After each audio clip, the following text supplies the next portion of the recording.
Hello everyone, this is Amber with Staying Crafty, and today I'm going to be making a card using the From My Kitchen cartridge. And this is a really fun cartridge with a lot of possibilities, but today I'm going to be using the cupcake image. Of all things, I know you can get cupcakes on other cartridges.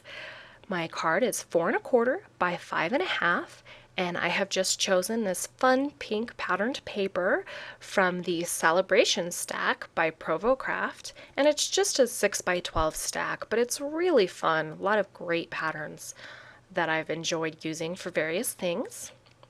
Here is my cupcake. It is cut out at 3 inches. The only part of this that's going to show is the wrapper, and I cut it out of this really cool diamond paper with some swirls and stars. I'm just showing you the whole paper so that you can see the pattern a little better. Things don't always show up very well on video.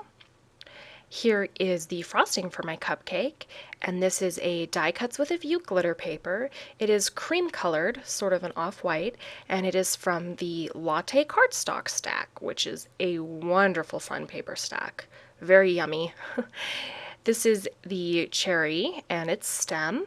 There wasn't an option to cut this part by itself. It had an option to cut just the round part of the cherry, but not the cherry with the stem. So I cut the whole thing out again, and I trimmed off just the part that I needed. So that's how I got that. And I'll be covering it with stickles. If not, I would have cut out the red part of the cherry also.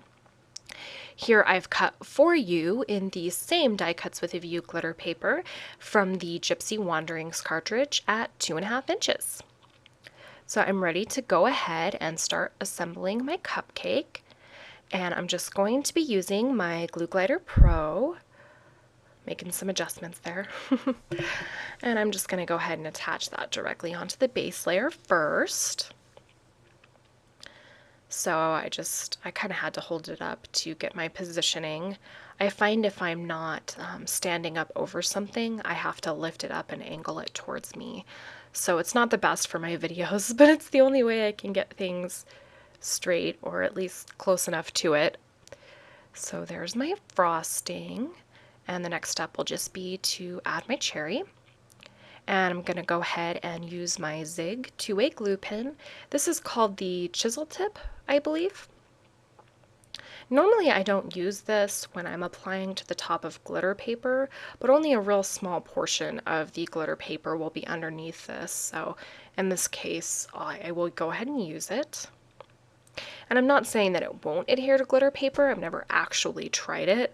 I just kind of have this suspicion that it wouldn't work as well as some of the other adhesives I like, so I haven't chosen to use it for that purpose thus far. So I'm just getting everything pressed down there as quickly as I can before that zig dries. And there's the little cupcake, and like I said, I'll cover up the cherry and the stem so it won't all just be that green color, because that looks kind of funny.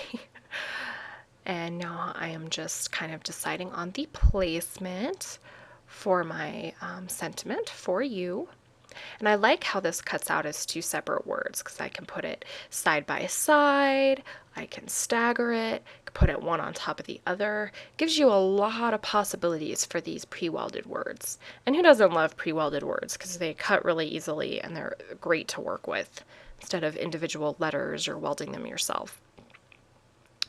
So I'm going to go ahead and adhere my cupcake first. I'm not really sure why. I just decided to do it that way. It seemed easier to me at the time. And I'm using my Glue Glider Pro for the majority of it.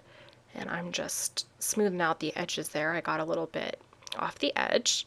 And I'm using my Zig for the very top, which is just a little harder to position glue glider in. I could have managed it, but I didn't feel like it. And my Zig was handy, so that's what I did.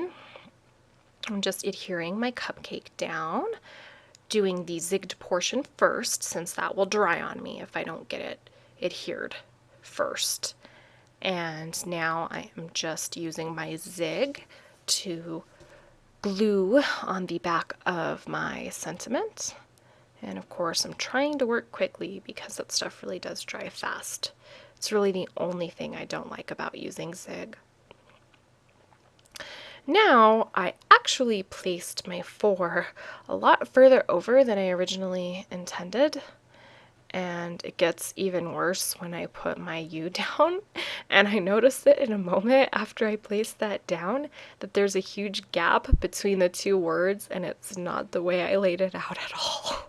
But at that point it was zigged down, so it was either tear apart the whole card and start over or just let it be. And I decided to let it be. I've learned I never get anything accomplished if I'm such a perfectionist about everything, and I have stuff to get done, so I decided that was good enough. And there I'm seeing my mistake. Yeah, a little far apart, but that's okay. What's done is done, right? Unfortunately, the color in this video is really horrible. I shot this video at night, and even with my lighting, it just wasn't what I was hoping for. So I have my Xmas red stickles here for the cherry, and for the stem of the cherry, I have my green stickles. So I'm just going to go ahead and stickle it up. And stickles are fun and easy to work with. I do try to take my time. If you go off of the item you're working on, you can use like a toothpick and try to clean up those excess stickles, but I have found that it typically leaves a little bit of evidence, you know, an extra little sparkle or two behind. So I prefer to just take my time and try really hard not to get outside the lines. And here's the finished card. Thank you so much for watching, and I hope you have a wonderful crafty day.